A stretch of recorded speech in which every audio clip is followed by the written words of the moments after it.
ঢাকা 14 আসনে নিখিলের এলাকা ছিল, সে সেন্ট্রাল যুবলীগের সেক্রেটারি, মোবাশ্বের সেন্ট্রাল স্বেচ্ছাসেবক দলের সভাপতি, কোচি মহানগর আওয়ামী লীগের সেক্রেটারি, ইলিয়াস মোল্লা এমপি, কামাল মজুমদার এমপি, কোচি, এত সব রাঘবপুয়ার সন্ত্রাসীদের কেন্দ্রীয় স্থির ছিল মিরপুর 10। ঠিক 1 বছর আগে যখন এই জায়গায় জুলাই আগস্টের আন্দোলন করেছিলেন, ঠিক 1 বছর পর যখন ফিরে তাকান তখন আপনার অনুভবটা কি হয়? আগে যখন এখানে আন্দোলন করেছিলাম তখন মনে হয় নাই যে এই পরিবেশে আমি আর দাঁড়াতে পারবো, কারণ যেভাবে নৃশংসভাবে নির্মমভাবে তারা গুলি ছুড়েছে এবং পিটিয়ে মেরেছে ওই আন্দোলনে, আমার মনে হয় না যে এই 10 নম্বর এই পরিবেশে এই লোকালয় যেভাবে গাড়ি চলছে এই দুনিয়াটা আমি আবার নতুন করে দেখতে পারবো।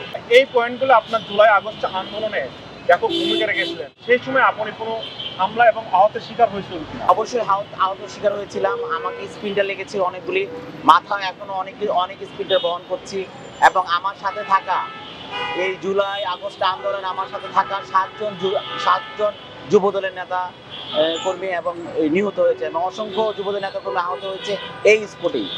এবং আপনারা জানেন যে এই যে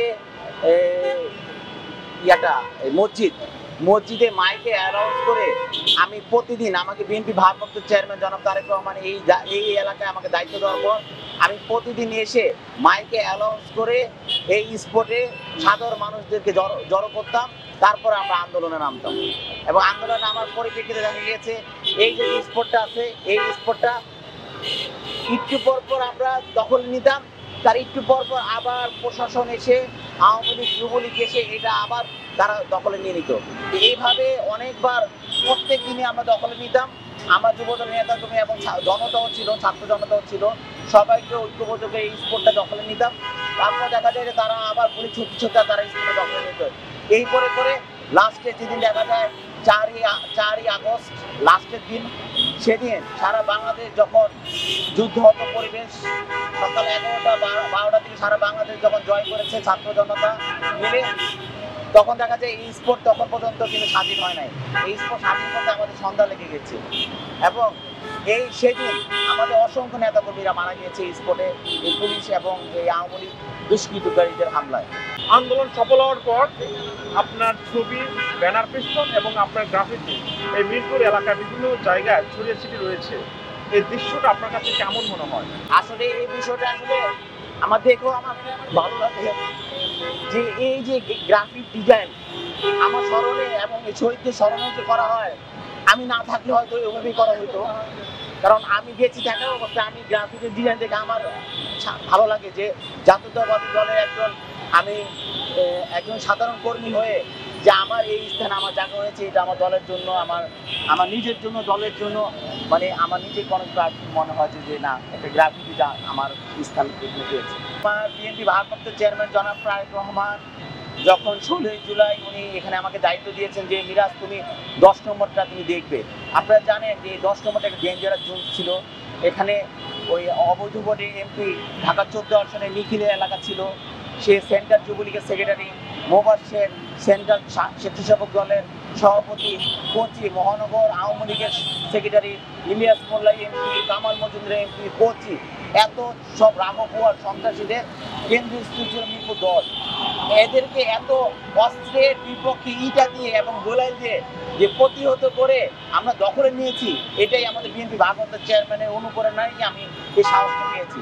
আমি জানি যে এই 10 নম্বর এই স্পোর্ট যখন অগ্নিসংযোগ হয়েছে, আপনারা জানেন যে স্বৈরাচারী শেখ হাসিনা ফ্যাসিস্ট উনি এখানে এসে বক্তব্য দিয়েছেন যে সাজ্জাদুল মিরাজের নেতৃত্বে এই আন্দোলন এবং এই জ্বালাও পুরো হয়েছে। আমি সেদিন মনে করেছিলাম যে আমি তো শেষই, আমাকে যেভাবেই হোক রাজপথে থেকেই আন্দোলন করতে হবে এবং যদি মরি রাজপথে থেকেই আমার মরতে হবে, কারণ আমাকে যদি সে মারে আমাকে টর্চার করে মারবে, কারণ আমাকে আত্মগোপনে থেকে আমার হত্যা হওয়ার কোনো ইচ্ছা আমার নাই। আমি চেয়েছি আমি রাজপথে থেকেই হত্যা হই, নিহত হই। অভ্যুত্থানের 1 বছর হয়ে গেছে, যেমন বাংলাদেশ চেয়েছিলেন আশালো তেমন বাংলাদেশ পেয়েছেন কিনা? না, আপনারা জানেন গত 16 বছর আমাদের বিএনপি ভারপ্রাপ্ত চেয়ারম্যান জনাব তারেক রহমানের নির্দেশে আমরা নিপীড়ন নির্যাতন সহ্য করে অসংখ্য নেতা কর্মীদের আমরা হারিয়েছি, গুম হয়েছে, খুন হয়েছে, বিচার বহির্ভূত হত্যাকাণ্ডের শিকার হয়েছে, ৬০ লক্ষ নেতা কর্মীদের মামলা দেওয়া হয়েছে। এত নিপীড়ন নির্যাতন সহ্য করার পর আমরা এই জুলাই আগস্ট আন্দোলনে কিন্তু সফল হয়েছি। আন্দোলনে স্বৈরাচার সরানোর জন্য সফল হয়েছি, কিন্তু যে আন্দোলনের জন্য আমরা যে সফলতার জন্য আমরা এতদিন আন্দোলন করেছি মানুষের ভোটাধিকার প্রতিষ্ঠা এবং গণতন্ত্র প্রতিষ্ঠার জন্য, ওইটা কিন্তু আমরা এখন পর্যন্ত সফল হতে পারিনি। আপনি জানেন যে আমাদের আন্দোলন এখন পর্যন্ত বহাল আছে, যেটার জন্য আন্দোলন করেছি গণতন্ত্র এবং ভোটাধিকার প্রতিষ্ঠার জন্য। যতদিন পর্যন্ত এই দেশে গণতন্ত্র এবং ভোটাধিকার, সাধারণ মানুষের ভোটাধিকার প্রতিষ্ঠিত না হবে ততদিন পর্যন্ত আমরা সফলতা বলতে পারি না। ডক্টর মোহাম্মদ ইউনূস ব্যক্তি হিসাবে কেমন এবং তিনি কেমন রাষ্ট্র পরিচালনা করছেন? অবশ্যই তো আমি যে আপনাকে বলেছি, ডক্টর ইউনূস সাহেবকে যখন প্রধান উপদেষ্টা দেওয়া হয়েছে, উনি নোবেল বিজয়ী ব্যক্তি হিসাবে অনেক ভালো দেশের দায়িত্ব এই 1 বছর যাবৎ ভালোই করেছেন।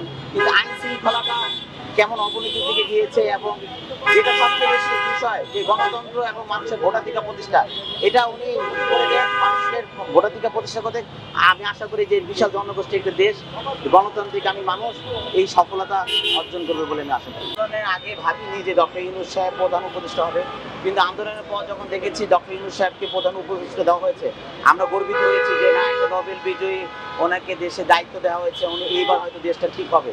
কিন্তু ওনার কাছ থেকে আমরা যেটা আশা করেছিলাম যে মানুষের ভোটাধিকার প্রতিষ্ঠা এবং গণতন্ত্র প্রতিষ্ঠা, একটা বছর অতীত হয়ে গেল, কিন্তু এখন পর্যন্ত কোনো নির্বাচনের কোনো অবস্থা দেখিনি। এটা আপনারা জানেন যে বাংলাদেশ বিশাল জনগোষ্ঠী একটি দেশ, এই দেশে গণতান্ত্রিক সরকার অবশ্যই প্রয়োজন। যতদিন পর্যন্ত গণতান্ত্রিক সরকার এই দেশে না আসে ততদিন পর্যন্ত দেখেন দেশের কি একটা অবস্থা, বিভিন্ন জায়গায় মত তৈরি হচ্ছে, প্রশাসন একেবারে প্রশাসনের পক্ষে থেকে নানা ধরনের বক্তব্য দেওয়া হচ্ছে এবং যৌথ বাহিনীর পক্ষ থেকে নানা ধরনের বক্তব্য দেওয়া হচ্ছে, কিন্তু কোনোটাই কিন্তু আমরা সফলভাবে দেখতেছি না। আসলে এটা তো বলা যায় না আমলিক পুনর্গঠন হবে কোথায়, যে দেশে মানুষ তাকে চায় না। আপনারা দেখেছেন যে আমরা যখন 16 বছর বাইরে ছিলাম, আমরা যখন মিছিল মিটিং করেছি, সাধারণ মানুষ কিন্তু আমাদেরকে সহযোগিতা করেছে।